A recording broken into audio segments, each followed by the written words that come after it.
Happy Ugadi అందరికీ. ఇప్పుడు మేము ఉగాది పచ్చడి తయారు చేస్తున్నాము. ముందుగా మనము చింతపండు రసాన్ని పోయాలి, ఒక గ్లాస్లో పోసుకోవాలి.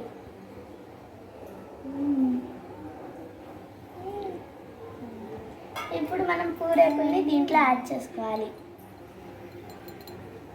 నేను పట్టుకుంటా. ఇప్పుడు మనం మామిడికాయ ముక్కల్ని దీంట్లో యాడ్ చేసుకోవాలి.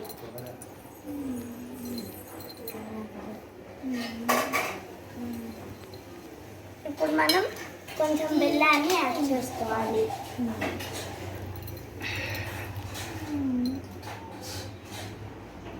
ఇప్పుడు కొంచెం ఉప్పుని యాడ్ చేసుకోవాలి, ఇంకా కారాన్ని కూడా యాడ్ చేసుకోవాలి.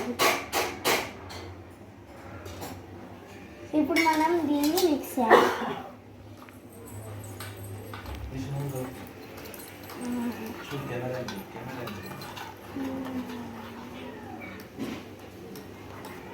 అంతే, సింపుల్. ఉగాది పచ్చడి రెడీ అయిపోయింది.